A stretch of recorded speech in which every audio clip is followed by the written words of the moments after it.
untuk mengawali pertemuan pada pagi hari ini, Bung Karno mengamanatkan, bahkan ini sudah menjadi semboyan bahwa Indonesia akan menjadi mercusuar dunia. Saya teringat pada episode beberapa hari yang lalu, Mas Tulus kan sering mengatakan bahwa akan terjadi bencana yang lebih dahsyat. Dan yang saya tanyakan, Mas, bagaimana Indonesia ini menjadi mercusuar dunia ini akan terwujud jika kelak Indonesia akan terjadi bencana yang lebih dahsyat. Soalnya kalau kita logika, Mas, negara itu kalau sudah terjadi bencana terus pasti kan kehancuran. Nah, apakah semboyan bahkan amanah dari Bung Karno itu akan terwujud? Bagaimana pandangan Mas Tulus? Monggo, Mas. Selamat pagi ya. Selamat pagi. Sampai selamat malam. Ini pertama-tama ya saya ucapkan terima kasih atas kehadirannya. Ya, ini langsung aja kalau masalah pembicarakan yang namanya ini menuju mercusuar dunia, yang intinya pada hal yang sifatnya itu adalah perdamaian dunia. Betul. Nah, gitu kan. Banyak orang yang berangan-angan atau menginginkan hadirnya atau datangnya zaman tersebut kan, yang namanya perdamaian dunia ini. Nah, yang jadi pertanyaan gini, apakah semua orang yang menginginkan hal itu, apakah sudah mempersiapkan diri? Itu yang jadi pertanyaan yang harus digarisbawahi itu kan. Apa sudah mempersiapkan diri? Apakah sudah punya bekal? Nah, gitu, Mas. Dan apa yang harus dipersiapkan? Nah, yang jadi pertanyaan kan itu. Iya. Sekarang kan banyak orang yang sifatnya itu, apalagi lagi viral atau booming ya, masalah perdamaian dunia, mercusuar dunia. Boleh sih kita mengatakan, wah, aku ingin segera terlaksana zaman-zaman yang seperti itu penuh dengan kedamaian. Sedangkan diri kita tidak pernah menerapkan di dalam sebuah kehidupan sehari-hari bahwa dasar utama untuk mencapai perdamaian dunia itu juga diimbangi dengan umat atau rakyatnya itu juga mempunyai jiwa yang penuh kedamaian dan itu.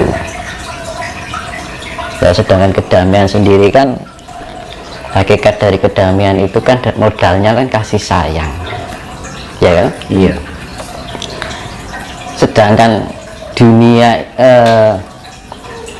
banyak orang masih terikat oleh sifat-sifat yang apa ya namanya, yang berbau keduniawian, kemelekatan, ya kan? Dalam arti keduniawian itu sifatnya itu masih terbelenggu.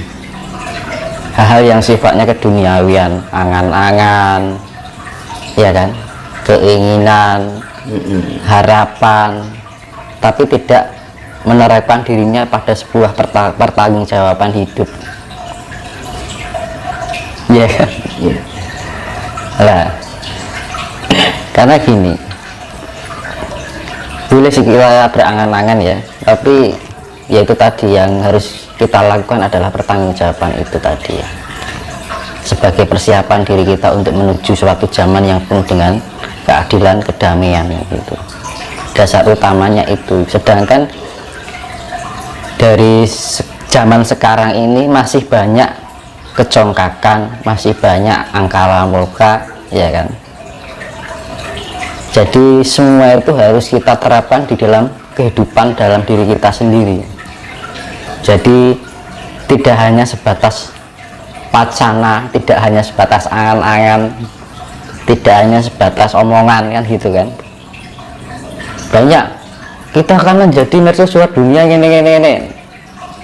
Tapi ketika diterpa masalah kehidupan masih terbawa belenggu emosional, betul. ya kan. Kena masalah ini itu goncang, kondisinya tidak tenang, ya kan, masih penuh dengan kekhawatiran hidup. Nah, itu yang harus kita waspadai kan. Jebakan-jebakan seperti itu. Jadi kita jangan terbelenggu oleh suatu harapan tanpa kasunyatan, tanpa kenyataannya itu nggak ada gitu loh. Sama aja kan kosong. Ngomong kosong Mas ya. Ya. Kadang saya berpikir begini Mas Yunus, memang itu kan sudah menjadi cita-cita bangsa kita kan, akan menjadi manusia dunia. Kadang saya berpikir, apakah mampu, ya kan? Sedangkan masyarakat saja, orang-orangnya saja, bahkan orang Nusantara sendiri, banyak yang bilang jati diri. Ya, satu contoh, kadang orang Jawa sendiri, ya kan, nggak mau mengakui Jawanya, masih terbelenggu dengan ajaran asing. Padahal itu kan merupakan salah satu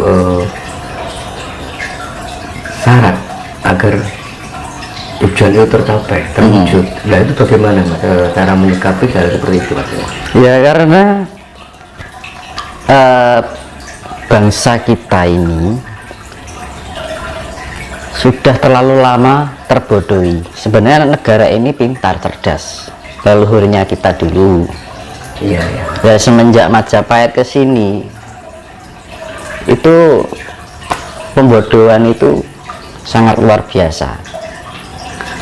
Dengan cara diiming-imingi surga, diberi ancaman neraka. Nah, yang seharusnya itu orang bisa berpikir secara luas, tapi sekarang yang terjadi apa? Ketakutan. Tidak hanya itu aja. Jadi orang sekarang itu pengetahuannya hanya maksimal pada sebuah ayat. Itu ya kan? Kalau misalkan ini bukan, ini kasunyatan ya, bukan aku menjelekkan sebuah ajaran ya. Dunia ini begitu sangat luas, dan tidak hanya di bumi aja.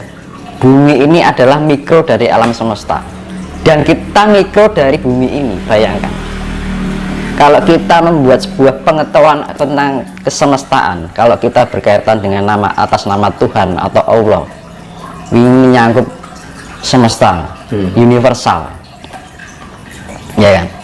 Tapi pola pikir kita hanya dibatasi masalah keduniawian, ya kan, bahwa dunia ini masih dalam ranah sifatnya itu apa ya, 3 dimensi, dimensi ketiga dalam arti, jadi masih penuh dengan ilusi. Sekarang gini, semesta hanya dibikin wacana, apa, sebuah pengetahuan yang diterapkan dalam tulisan dalam bentuk kitab. Kayaknya kan kok kecil sekali gitu loh. Nah, makanya orang Jawa itu nggak pernah membuat kitab. Kitabnya kita tanpa tulis. Karena ditulis orangnya ada, buku itu tidak cukup untuk menulis kitabnya pengetahuan jagat semesta ini. Karena selama ini orang itu terbelenggu kebodohan, itu hanya berpikir bahwa kehidupan ini ada di lingkup bumi saja. Padahal kehidupan di bumi ini penuh dengan ilusi. Ya, kita berangan-angan, itu ilusi. Jadi pikiran dan rasa kita itu terbelenggu oleh ilusi. Angan-angan, harapan, keinginan, kesedihan, ya, kebahagiaan, itu semuanya adalah ilusi. Akhirnya timbul halusinasi Mas. Nah, makanya gini, dengan keadaan dunia yang penuh dengan kefanaan yang sifatnya fata morgana ini, penuh dengan ilusi, perasaan, pikiran, ya kan, terbelenggu oleh suasana-suasana keadaan lingkungan, ya kan, rasa bahagia, rasa senang, ya kan, angan-angan, harapan, keinginan, cita-cita dan sebagainya, mimpi, itu adalah semua ilusi. Nah, agar kita tidak terjebak oleh ilusi-ilusi tadi,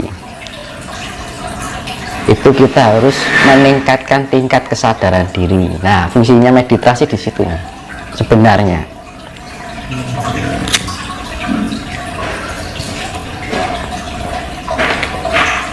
Biar kita tidak terlalu terjebak dalam kehidupan yang penuh ilusi, fana yang fata morgana,